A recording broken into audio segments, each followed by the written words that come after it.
আসসালামু আলাইকুম viewers, welcome back to my channel. আজকে আমি আপনাদের সাথে পাটিসাপটা পিঠার একটি পারফেক্ট রেসিপি শেয়ার করব। আশা করছি আপনাদের কাছে অনেক বেশি ভালো লাগবে। পিঠা বানানোর জন্য আমি একটা মিক্সিং বোলে নিয়ে নিচ্ছি মেজারমেন্ট কাপের 1 কাপ চালের গুঁড়া, সাথে নিয়ে নিচ্ছি মেজারমেন্ট কাপের হাফ কাপ ময়দা, দিচ্ছি 1/4 কাপ চিনি। মিষ্টির স্বাদকে ব্যালেন্স করার জন্য দিয়ে দিচ্ছি হাফ চামচের একটু কম লবণ। এখন সব শুকনো উপকরণকে মিশিয়ে নিতে হবে। অবশ্যই চালের গুঁড়া আর ময়দাকে একটু ছেলে নেবেন। শুকনো উপকরণগুলো মেশানো হয়ে গেলে এখন নর্মাল পানি দিয়ে একটা ব্যাটার তৈরি করে নিতে হবে পাটিসাপটার জন্য। পানিটা একেবারে দিতে যাবেন না, অল্প অল্প পানি দিয়ে অনবরত নেড়ে ছেড়ে একটা ব্যাটার রেডি করে নিতে হবে। অবশ্যই হ্যান্ড উইচের সাহায্য করবেন, না হলে ময়দা আর চালের গুঁড়া দলা পেকে যেতে পারে। এর মাঝে কিন্তু আমার একটা ব্যাটার রেডি হয়ে গেছে পারফেক্টলি, দেখতে পাচ্ছেন। আমি একটু চামচের সাহায্যে আপনাদেরকে দেখাচ্ছি টেক্সচারটা কীরকম আসছে। অনেকে পাটিসাপটা পিঠার ব্যাটারটা হালকা পাতলা করে পেলেন, এরকম পাতলা না করে পাতলার সে একটু ঘনত্ব করলে কিন্তু পাটিসাপটা পিঠাটা সুন্দর হয় বেশি। নিশ্চয়ই ভিডিওতে দেখে বুঝতে পারছেন আপনারা ব্যাটারটা কীরকম হয়েছে। এখন আমরা পিঠার কিরসাটা যতক্ষণ সময় নিয়ে করব ততক্ষণ সময় পর্যন্ত ব্যাটারটাকে রেস্টে রেখে দিয়েছি। এখন কড়াইতে দিয়ে দিচ্ছি 2 টেবিল চামচের মতো ঘি। ঘিটা সম্পূর্ণ গলে যাওয়া পর্যন্ত অপেক্ষা করব।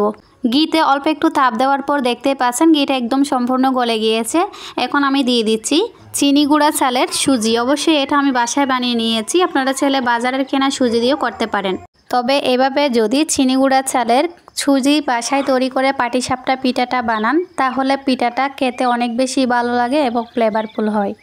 এভাবে ঘিয়ের মধ্যে অল্প অল্প করে সুজি দেবেন আর অনবরত নেড়ে ছেড়ে সুজিটাকে ভেজে নেবেন, তাহলে আর দোলা পেকে যাওয়ার কোনো সম্ভাবনা থাকবে না। চেষ্টা করবেন সুজি ঘিয়ের মধ্যে ভেজে নিতে। সয়াবিন তেলে বাছলেও হয়, তবে ঘিয়ে বাছলে কিন্তু খুব বেশি ফ্লেভারফুল হয়। দেখুন আমি সুজিটা কিন্তু ঘিয়ে দিয়ে ভেজে নিয়েছি। এখন আমি আগে থেকেই হাফ কেজি পরিমাণে গরুর দুধ জাল দিয়ে ঘন করে রেখেছিলাম, সেটা দিয়ে দিচ্ছি। এক হাতে দুধটা ঢালতেছি আর এক হাতে কিন্তু অনবরত নাড়তেছি সুজিটা। এভাবে কাজটা করবেন, তাহলে কিন্তু আপনার সুজি কোনো রকম দলা পেকে যাবে না, একদম পারফেক্টলি কিরসাটা রেডি হয়ে যাবে। দুধটা সম্পূর্ণ দেওয়ার পর ব্লক আসা পর্যন্ত অপেক্ষা করছি। অল্প ব্লক আসা শুরু করলে এখন দিয়ে দিচ্ছি 2 টেবিল চামচ কনডেন্স মিল্ক। পাটিসাপটার কিরসাতে অবশ্যই চেষ্টা করবেন কনডেন্স মিল্কটা দিতে। এটা দিলে কিন্তু ফ্লেভারফুল হয় আর পিঠাটা খেতে অতুলনীয় লাগে এবং পিঠাতে শাহি শাহি একটা ফ্লেভার পাওয়া যায়। এখন আমি সুজির সাথে কনডেন্স মিল্কটাকে ভালো করে মিশিয়ে নিয়ে বাকি যে দুধগুলো আছে সেটা দিয়ে দিচ্ছি। দিয়ে চুলার আঁচ মাঝারি একটু লো হিটে রেখে আমি রান্না করে নেব যতক্ষণ না পর্যন্ত সুজিটা পুরোপুরি সিদ্ধ হয়ে যাচ্ছে। কিরসাটা রান্না করার সময় কোনো প্রকার ঢাকনা দেওয়া যাবে না, এরকম অনবরত নেড়ে ছেড়ে কিরসাটা রান্না করে নিতে হবে। দেখুন আমার সুজিটা কিন্তু সম্পূর্ণ সিদ্ধ হয়ে গেছে। এখন আমি দিয়ে দিয়েছি হাফ কাপের মতো খেজুরের গুড়। আপনারা চাইলে গুড়ের পরিবর্তে চিনি দিয়েও কিরসাটা রেডি করতে পারেন, তবে চিনির পরিবর্তে গুড়টা ব্যবহার করলে আপনার কিরসাটা দেখতে যেমন আকর্ষণীয় লাগে, খেতেও কিন্তু দুর্দান্ত লাগে। এখন আমি কিরসার সাথে গুড়টাকে অনবরত নেড়ে ছেড়ে মিশিয়ে অপেক্ষা করব যতক্ষণ না পর্যন্ত কড়াই থেকে কিরসাটা আলাদা হয়ে যাচ্ছে। এভাবে কিছুক্ষণ নেড়ে ছেড়ে দিলে কিন্তু বুঝতে পারবেন আপনার কড়াই থেকে কিন্তু কিরসাটা ছেড়ে আসতেছে। ঠিক তখনই নামিয়ে কিরসাটা ঠান্ডা করে নিতে হবে। এখন আমি পিঠাটা বানাবো, সেজন্য কড়াইতে একটুখানি তেল ব্রাশ করে দিচ্ছি। এবার হাফ কাপ পরিমাণ ব্যাটার নিয়ে কড়াইতে এভাবে দিয়ে হ্যান্ডেলটা ধরে সার্কেল ঘুরিয়ে দেবেন, তাহলে একটা রুটির মতো বেলা হয়ে যাবে। এটা অপেক্ষা করবেন সিদ্ধ হয়ে যাওয়া পর্যন্ত। যখনই দেখবেন আপনার পিঠাটা পুরোপুরি সিদ্ধ হয়ে গেছে, তখনই আপনি নিচ থেকে একটুখানি উপরে করে কিরসাটা দেবেন আপনার পরিমাণ মতো। তারপর আপনি একটা খুন্তি বা স্প্যাচুলার সাহায্যে এভাবে পাটিসাপটা পিঠাটা বাস করে নেবেন।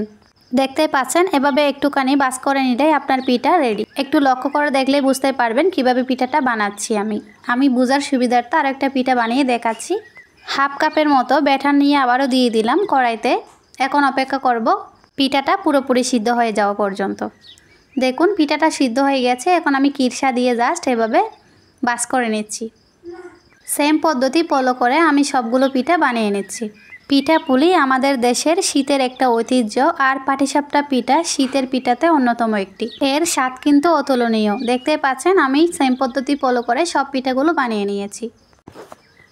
মাশাআল্লাহ, পাটিসাপটা পিঠা অনেক স্বাদের পিঠা,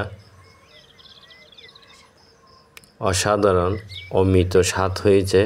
আলহামদুলিল্লাহ, আপনারা চাইলে বাসায় ট্রাই করতে পারেন। পিঠাটা এত স্বাদ হয়েছে, এক কথায় অমৃত স্বাদ। দেখতেই তো পেলেন পিঠাটা কতটা স্বাদ হয়েছে আপনাদের ভাইয়ের এক্সপ্রেশন দেখে। অবশ্যই বাসায় একবার হলো ট্রাই করবেন, অনেক বেশি স্বাদ হয়ে থাকে এই পিঠাটা।